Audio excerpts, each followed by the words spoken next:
जय हिंद। आप सभी का फिर से स्वागत है 4K टीवी स्टडीज के एक नए एपिसोड में। जैसे कि अभी हम लोग एनसीईआरटी के एमसीक्यू क्वेश्चंस का एक सीरीज चलाए जा रहे हैं, जिसमें अभी हम लोग जो ना पॉलिटी को देख रहे हैं। पॉलिटी में अब तक हम लोग 3 चैप्टर को कंप्लीट कर चुके हैं, 3 चैप्टर का एमसीक्यू क्वेश्चंस का प्रैक्टिस कर चुके हैं जो एनसीईआरटी पर आधारित था। उसमें से मौलिक अधिकार हो गया, राज्य के नीति निर्देशक तत्व हो गया, उसके तो मौलिक कर्तव्य को हम लोग देख चुके हैं, प्रैक्टिस कर चुके हैं। आज हम लोग चौथा चैप्टर को स्टार्ट करने वाले हैं, जिसका नाम है भारत का संवैधानिक विकास। भारत का संवैधानिक विकास ऐसा चैप्टर है जिससे लगभग एग्जाम में क्वेश्चंस बनाए जाते हैं। लगभग हर एग्जाम में ऐसे क्वेश्चंस देखने को मिलती है। तो हमें इस चैप्टर पे अच्छे से पकड़ बनानी होगी और अच्छे से ध्यान पूर्वक पढ़ना होगा। और आपको ये भी पता होगा कि आपको जो है ना एग्जाम में पैटर्न को काफी बदल दिया गया है। तो हम लोग को तैयारी की रणनीति भी बदलनी होगी, हम लोग को स्टैंडर्ड भी बदलना होगा। तो हम लोग को इसी की तैयारी करनी होगी। और एनसीईआरटी कितनी अहम भूमिका निभाती है आपके एग्जाम के लिए, आपके एग्जाम में क्वेश्चंस बनने के लिए, ये तमाम चीजें आप सबों को पता होगा। अभी रिसेंटली न्यूज में भी चलते आ रही है कि एनसीईआरटी पढ़ना बेहद जरूरी है। तो इसलिए हम लोग अभी प्री के लिए, पीटी के लिए, प्रीलिम्स के लिए जो है ना अभी प्रैक्टिस कर रहे हैं। हम लोग एनसीईआरटी पर जितने भी एमसीक्यू क्वेश्चंस बनाए जा सकते हैं वैसे क्वेश्चंस को हल कर रहे हैं। तो चलिए इस सेशन को स्टार्ट करते हैं। आज चौथा चैप्टर है जिसका नाम हम लोग क्या है, भारत का संवैधानिक विकास। इसमें हम लोग चौथा चैप्टर का पहला सवाल आज के सेशन का रहेगा। कहा जाता है कि निम्नलिखित में से किस अधिनियम में नियंत्रक महालेखा परीक्षक नामक पद का सुझाव दिया गया था। मतलब कि नियंत्रक महालेखा परीक्षक मतलब सीएजी को कब यानी कि संविधान में आपका इसका चर्चा की गई थी, इसका सुझाव दिया गया था, इसके बारे में आपको बताना है ना। तो इसमें कुछ अधिनियम्स भी देखने को मिलेंगे, है ना। तो इसके बारे में हम लोग समझेंगे, जानेंगे। ओके, तो कहा जाता है निम्नलिखित में से किस अधिनियम में नियंत्रक महालेखा परीक्षक नामक पद का सुझाव दिया गया था। आपके ऑप्शन इस प्रकार हैं। कहा जाता है 1909 का अधिकार, या 1919 का अधिनियम, या 1935 ईस्वी का अधिनियम, या 1947 ईस्वी का अधिनियम। आपको बताना है इसका क्या सही जवाब हो जाएगा। कब सीएजी को लागू करने का सुझाव दिया गया था, इसके बारे में बताना है, ये हमें बताना है। ठीक है, तो बताइए इसका क्या हो सकता है इसका सही जवाब। देखिए इसका सही जवाब हो जाएगा आपका ऑप्शन नंबर सी। ठीक, 1935 का अधिनियम में ही इसका जो है ना नियंत्रक महालेखा परीक्षक नामक पद का सुझाव देने के लिए इसमें संविधान में जोड़ा गया था। नियंत्रक महालेखा परीक्षक को ही हम लोग सीएजी कहते हैं ना। तो इसके बारे में हम लोग आगे डिटेल से चर्चा करते हैं।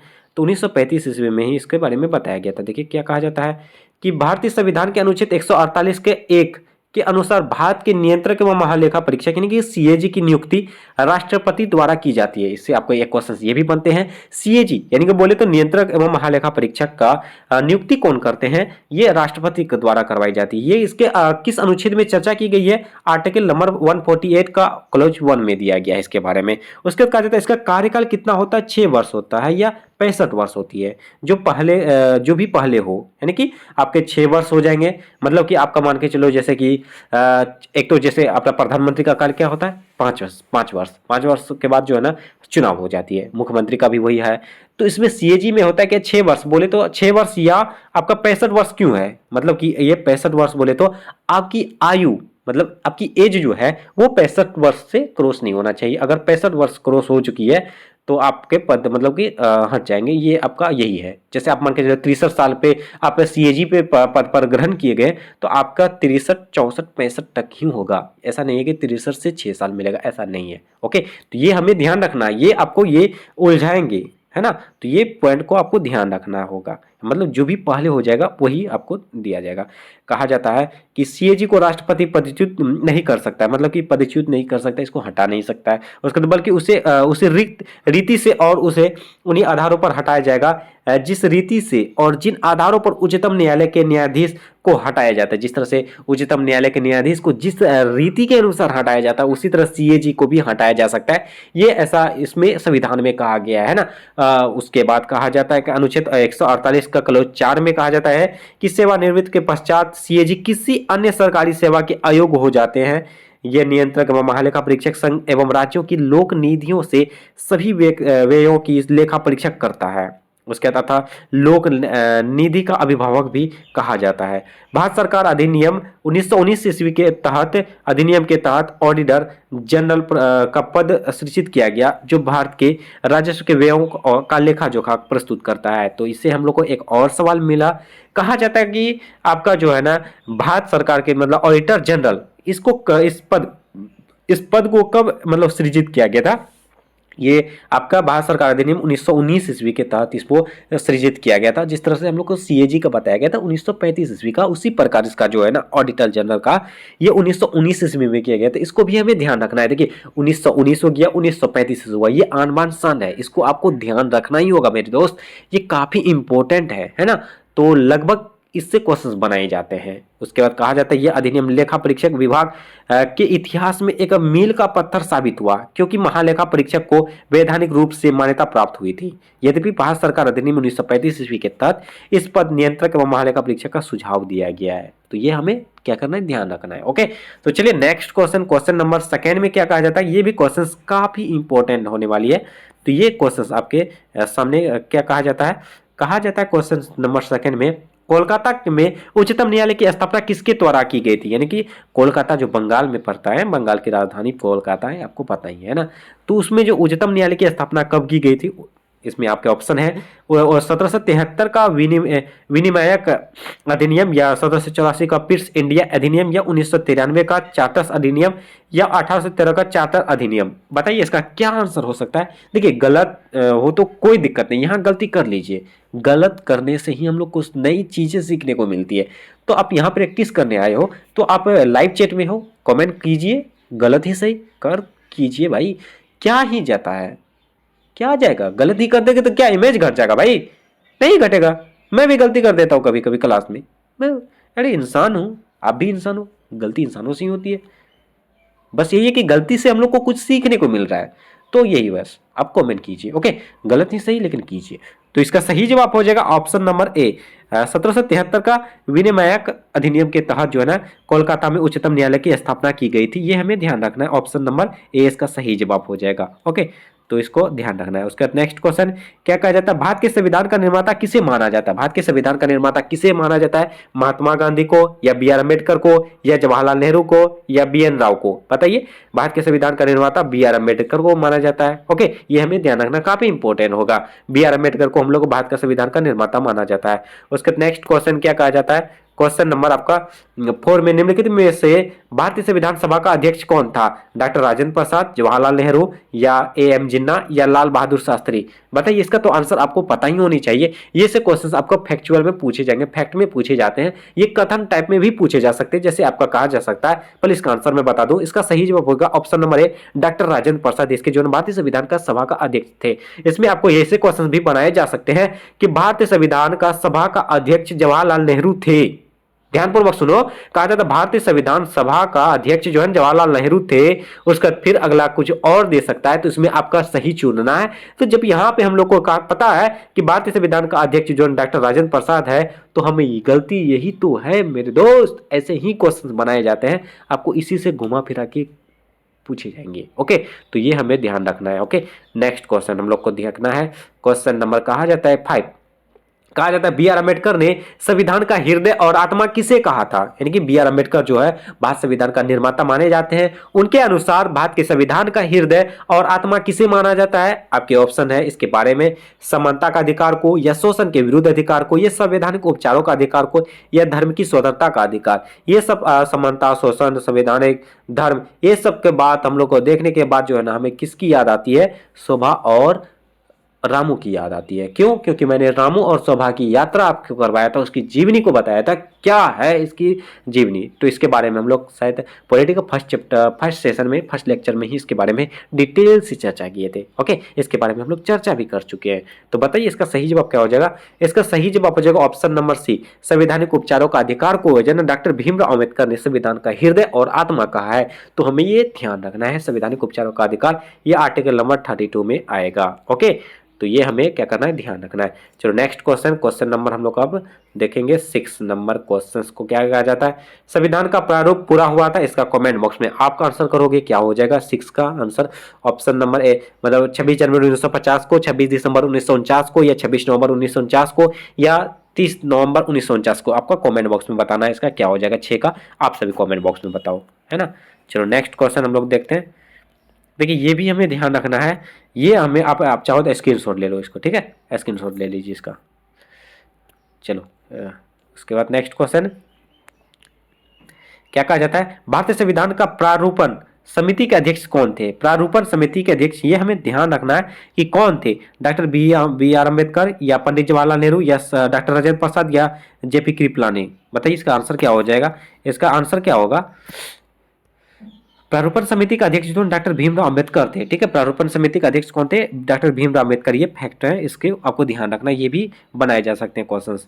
ओके, नेक्स्ट क्वेश्चन में क्या कहा जाता है? आपको मिलान करने के लिए कहा जाता है कि कहाँ से, मतलब कहा जाता है भारतीय संविधान का मत उसके बाद किस देश से अपनाया गया था, मतलब कि कौन कौन से ऐसे मत हैं जो अदर देश से, मतलब दूसरे देशों से लिया गया था, वो कौन कौन से हैं? जैसे कि राज्य के नीति निर्देशक तत्व कौन थे यार, ये तो मैंने बताया है। और मूल अधिकार कौन थे? संघ राज्य संबंधों की समवर्ती सूची, उसके बाद आपका 22 राज्यों का संघ है तथा संघ में अधिकार शक्ति नहीं थे। इसके बारे में आपको कहाँ से लिया गया? एक ऑप्शन यहाँ भी है, छूट रहा था।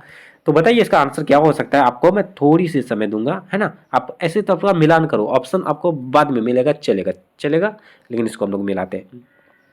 राज्य के नीति निर्देशक तत्व कहाँ से लिया गया था? आयरलैंड से लिया गया था, याद है ना, 1937 ईस्वी में। आयरलैंड कहाँ से लिया था? स्पेन से लिया था, ये भी हमें बताया था। ठीक है, और उसके बाद मूल अधिकार से यूएसए से लिया था भाई, है ना। बोले तो ये हो गया 3, ये हो गया 2। उसके बाद संघ राज्य संबंधी समवर्ती सूची, ये कहां से लिया था भाई? बताओ बताओ बताओ बताओ। ये हमें ऑस्ट्रेलिया से लिए थे, ऑस्ट्रेलिया इधर है ना।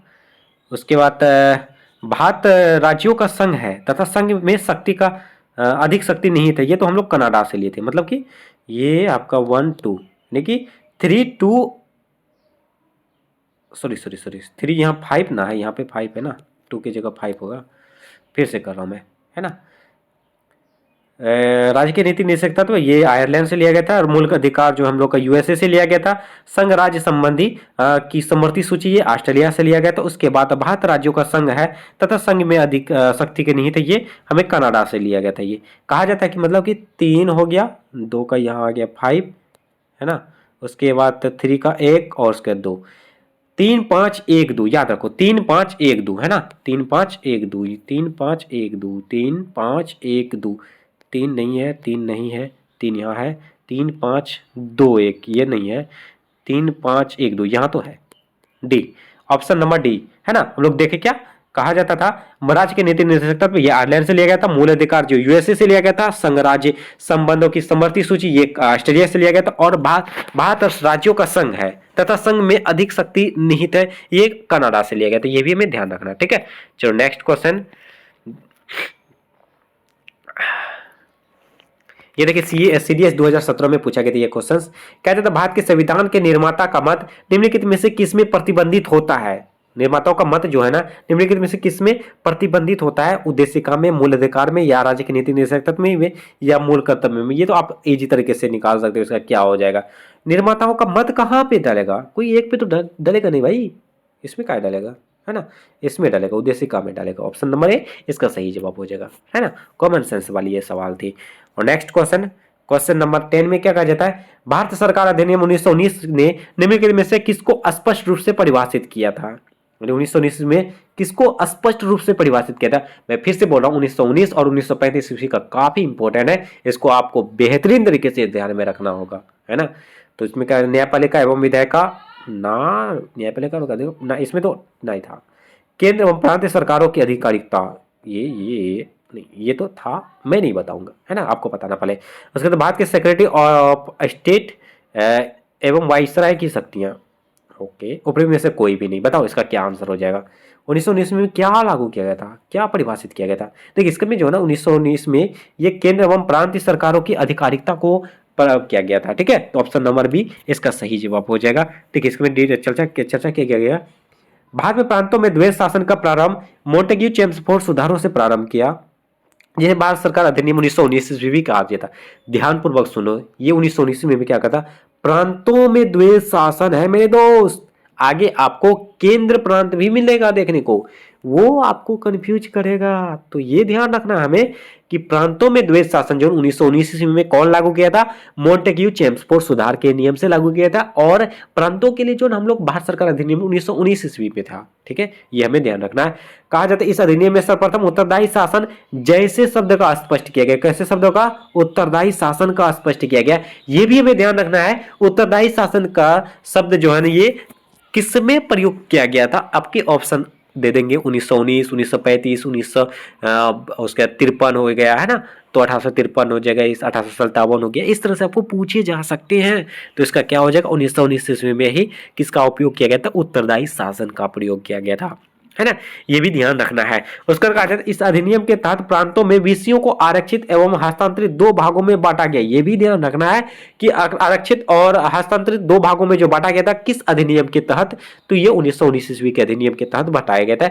इसमें हस्तांतरित विषयों का प्रशासन विधायिका के चयनित सदस्यों को सौंपा गया, जबकि आरक्षित विषय गवर्नर की कार्यकारिणी के पास ही रहे। तो ये भी हमें ध्यान रखना। चाहो तो आप स्क्रीनशॉट ले लो, वैसे मैं इसका पीडीएफ टेलीग्राम चैनल पे डाल दूंगा, तो वहां से भी आप पढ़ सकते हो। ठीक है, तो नेक्स्ट क्वेश्चन रहेगा आपका क्वेश्चन नंबर 11 में क्या कहते हैं? निम्नलिखित में से संविधान सभा की संघ संविधान समिति का अध्यक्ष कौन था? संघ ये जो संविधान सभा की जो है संघ संविधान समिति का अध्यक्ष कौन थे?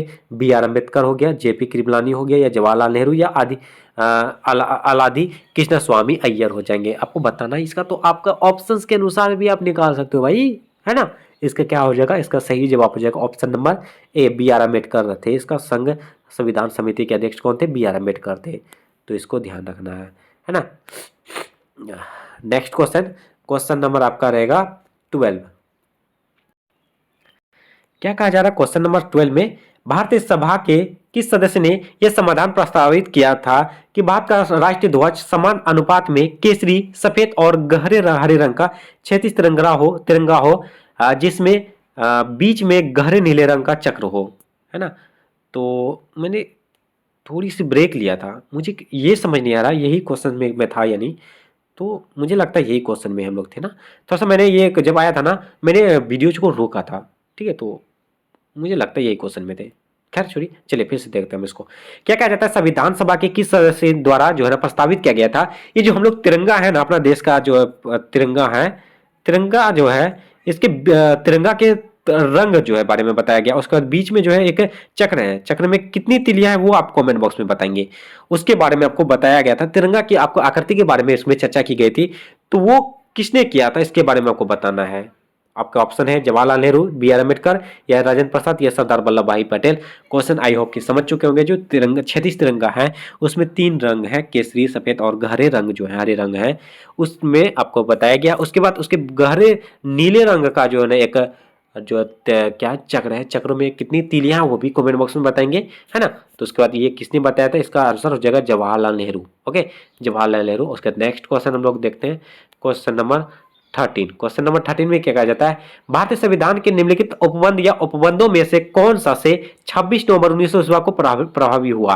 देखिए क्या है क्वेश्चन में, 26 नवंबर 1949। अरे यार 26 नवंबर 1949 दे रहा, लागू हुआ तो 1950 में। इसमें भी आप कुछ लोग कंफ्यूज हो जाएंगे, जो क्वेश्चन सही से पढ़ेंगे वो कंफ्यूज होंगे। यार 1950 में लागू हुआ, तो ये क्या बोल रहा है? ये गलत क्वेश्चन, गलत पूछ रहा है। देखिए भाई 1950 ईस्वी में तो संपूर्ण संविधान लागू हुआ है, तो 1900 मतलब कि 395 जो अनुच्छेद है वो सारे के सारे 1950 ईस्वी में लागू हुआ था। लेकिन 1949 ईस्वी में जो ना कुछ कुछ ऐसे उपबंध भी थे जिसको लागू कर चुका था, है ना, लागू कर दिए थे। उसमें से हम लोग को इसमें ऑप्शन के अनुसार ढूंढना है किसको किसको लागू किया गया था। तो आपके ऑप्शन है आपके जैसे निर्वाचन हो गया, नागरिकता हो गया, या आपात उपबंध हो गया, या न्यायाधीशों की नियुक्ति हो गया। आपको सही कोड बताना है। बताइए इसका क्या हो सकता है, क्या क्या हो सकता है। तो सबसे पहली बात तो देखिए 1949 में जो ना हम लोग को 3 बातें, कम से कम 3 बातें तो ध्यान रखना है। निर्वाचन, नागरिकता और संसद, है ना। नागरिकता, निर्वाचन और संसद को हम लोग को ध्यान रखना है। इसमें से हम लोग संसद को ध्यान में नहीं मिल रहा, तो हम लोग इसमें 2 ऑप्शन देख सकते हैं ना, ऑप्शन नंबर ए और बी, मतलब 1 और 2। तो ऑप्शन नंबर बी में दिया गया 1 और 2, है ना। तो इसका सही जवाब क्या हो जाएगा? 1 और 2। ठीक है, तो इस प्रकार क्या हो जाएगा? निर्वाचन और नागरिकता और संसद को भी ध्यान रख सकते हैं। तो ऐसे सब जो उपबंध हैं जो 1949 ईस्वी में ही लागू हो चुके थे, तो ये ध्यान रखना है। नेक्स्ट क्वेश्चन आप नेक्स्ट क्वेश्चन मतलब कूट निर्देश दिया गया, ये आपको रूल्स पता ही होगा, है ना। यहाँ पे ऑप्शन दिए गए हैं, यहाँ पे कथन है, कहा जाता है भारत सरकार अधिनियम 1935 ईस्वी से केंद्र में द्वैध शासन आरंभ हुआ। मैंने आपको शुरुआत में एक क्वेश्चन भी बताया था, इसका ऑप्शन में है, यहाँ पे क्या कहते हैं, केंद्र में द्वैध शासन। इससे पहले हम लोग चर्चा किए गए थे प्रांत में द्वैध शासन, तो ये भी हमें ध्यान रखना है, ठीक है। तो ये क्या करना है, हमें ध्यान रखना। नेक्स्ट क्वेश्चन कथन सेकंड में क्या कहता है, प्रांतों को प्रांतीय स्वायत्ता प्रदान करना, ठीक है। क्या कहते हैं, प्रांतों को प्रांतीय स्वायत्ता प्रदान करना। आपको इसके बारे में बताना है कि इसमें दोनों सही है या नहीं है, कथन कौन सा गलत है सही है। आपका कहा जाता है कथन दोनों अलग अलग सही है, और कथन 2 और 1 का स्पष्टीकरण भी है, और इसके इसमें स्पष्टीकरण नहीं है। कथन 1 सही है, 2 गलत है, क्वेश्चन 1 गलत है, 2 सही है। इसके बारे में तो आपको पता ही होगा। तो बताइए इसमें क्या हो सकता है, कथन 1 सही है, दोनों सही है, या कोई भी नहीं है, बताइए क्या हो सकता है। देखिए ये दोनों के दोनों कथन सही है, और इसका जो है दोनों के दोनों स्पष्टीकरण नहीं कर रहे हैं, बिल्कुल नहीं कर रहे हैं, ठीक है। तो इसका एक ही मतलब कि ऑप्शन नंबर बी इसका सही जवाब हो जाएगा। देखिए क्या कहा था मैंने आपको, ध्यानपूर्वक ये बताया था मैंने कि एक क्वेश्चन में बताया 1919 में, है ना, प्रांतों में द्वैध शासन लागू किया गया था। किसके द्वारा लागू किया गया था, चेम्सफोर्ड के द्वारा किया गया। चेम्सफोर्ड सुधार के नियम के आधार पर प्रांतों में द्वैध शासन लागू किया गया था, और यही द्वैध शासन, प्रांतों में जो द्वैध शासन थे, उसी द्वैध शासन को 1935 ईस्वी के अधिनियम के तहत जो है ना, उसको रद्द करके, उसको हटा करके, वो केंद्र स्तर पर जो उसके केंद्र स्तर पर द्वैध शासन व्यवस्था लागू किया गया। इसी अधिनियम द्वारा प्रांतीय द्वैध शासन, वही बताया मैंने, प्रांतीय द्वैध शासन को जो है ना हटा करके केंद्र स्तर पर द्वैध शासन को लागू किया गया था 1935 ईस्वी में। ये हमें ध्यान रखना है, ये काफी इंपॉर्टेंट रहेगा। ये कंफ्यूज करते हैं केंद्र और प्रांतों में। प्रांतों की बात कही जाए तो वो 1919, देखो सिंपल तरीके से आपको ध्यान रखना है, जो छोटा है छोटा ईयर, छोटा बड़ा है बड़ा ईयर। प्रांत छोटा है तो 1919, और केंद्र बड़ा है तो वो 1935। ये हमें ध्यान रखना है, ठीक है। तो इस प्रकार एक सही है, लेकिन ये भी सही है उसके बाद, लेकिन ये दोनों एक दूसरे का स्पष्टीकरण बिल्कुल नहीं है। तो ऑप्शन नंबर 20 का सही जवाब हो जाएगा। नेक्स्ट क्वेश्चन रहेगा क्वेश्चन नंबर 15 में, निम्नलिखित संविधान में उल्लेखित आपातकालीन प्रावधान किस देश से लिया गया था। बोले तो हम लोग अब तक जो मौलिक अधिकार, मौलिक कर्तव्य, राज्य के रीति निर्देशक तत्व हो गए, समर्थी सूची हो गया, ये तमाम चीजें के बारे में चर्चा की है, कौन कौन से देश से लिया गया था।